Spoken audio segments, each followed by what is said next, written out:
Hello, beautiful people, and welcome back to What Women Don't Say. If you're new here, hi, my name is Rosie, wife and wonderful mom of 3. I have a 7-year-old daughter and 2 little ones under the age of 2. Yes, you heard that right, 2 under 2.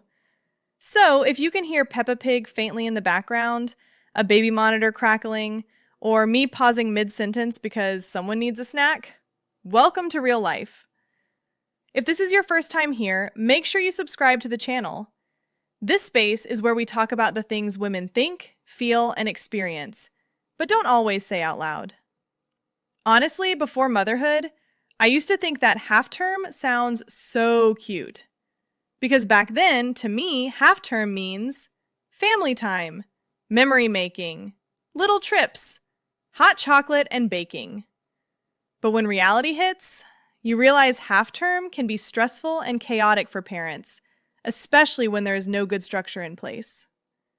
For example, if you're a mom of 3 like myself, with a 7-year-old and 2 under the age of 2, half-term feels more like, how are we going to survive this week? Why is the house already upside down and it's only 9:14 a.m.? Why does everyone need me at the same time? And what women don't say is, half-term is overstimulating. It's loud, it's constant, it's relentless. For example, in my household, this was the situation of thing this morning. My 7-year-old is constantly singing, "I am bored."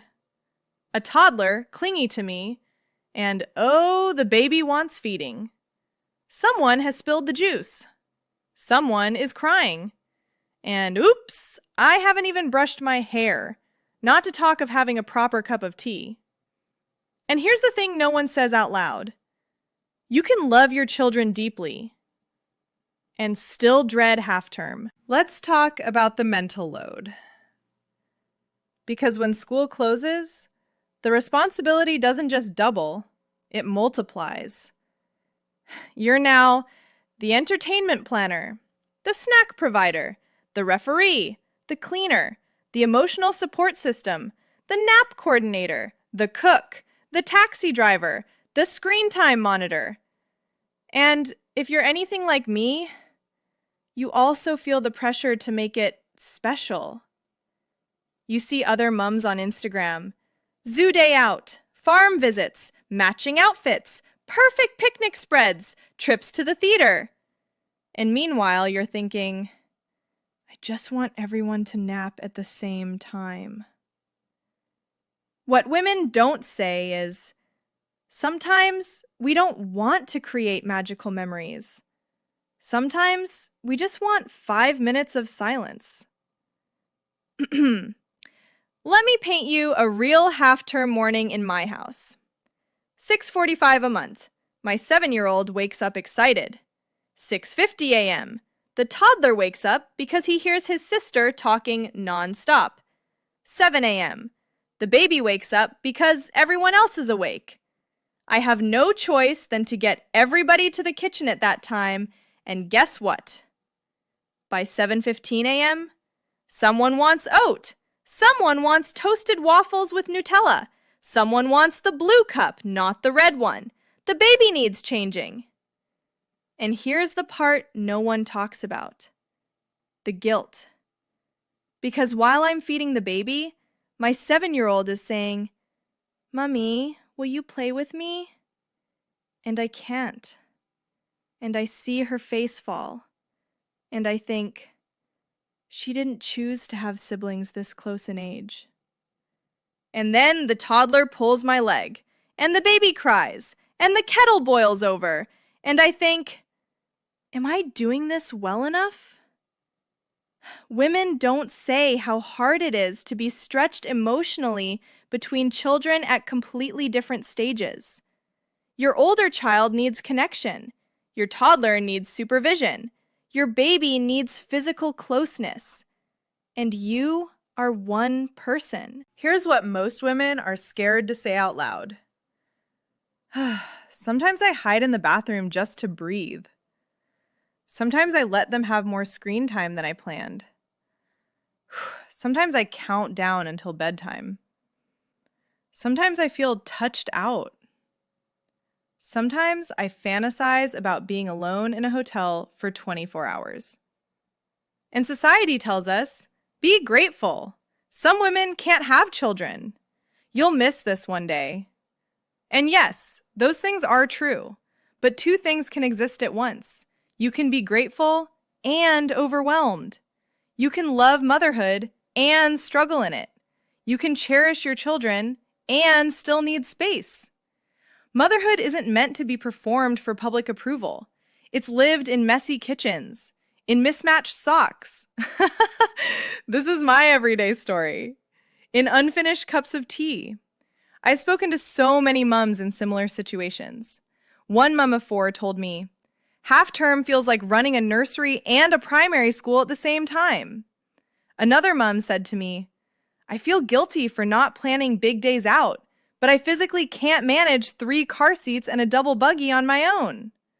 A working from home mom said, I end up working at 11 p.m. because that's the only quiet time. And what women don't say is, we are tired. Not just sleepy tired, decision fatigue tired, emotionally responsible tired. And we don't say it because we don't want to seem ungrateful. So how am I actually managing this half term? Honestly, lowered expectations. This week is not about Pinterest. It's about peace. Here's what I'm doing. One activity per day. Not 5, not a full itinerary, just one thing, which could be any of the following. Baking cupcakes. My 7-year-old actually enjoys doing this with me as she sees it as our bonding and gisting session. A trip to the park. Spending 30 minutes to 1 hour at the park makes them snap out of their boredom. Movie afternoon with popcorn. Craft table with paper and stickers. It might sound as a messy activity, but it helped the kids to explore their creativity sides. That's enough. 2. Structured quiet time. While the toddler naps and I am feeding the baby, my 7-year-old gets independent play hour. It's not perfect, but it creates breathing space. 3. Saying no. No to overbooking, no to pressure, no to comparing. 4. Accepting help. When my husband is home, I don't micromanage. I allow him to be himself around the kids and do things in his own way because this gives me my own breathing space. If family offer help, I don't hesitate to say yes. We are not meant to do this alone. If you are in half-term survival mode right now, here's what I want you to hear. You are not failing. You are mothering multiple humans with different needs simultaneously. That is advanced level emotional labor. Here's my advice. Lower the bar, and then lower it again. Prioritize connection over perfection. Don't compare your behind the scenes to someone else's highlight reel. Schedule 20 minutes just for you, even if it's after bedtime. Let go of guilt around screen time during survival weeks. Remember, this is a season, not your forever. And most importantly, speak honestly, because the more we say what women don't say, the less alone we all feel. If this episode resonated with you, please subscribe to my channel and share it with another mom who might be in the thick of half-term chaos right now. This is a safe space. No judgment, no pretending, just real motherhood. See you in the next episode.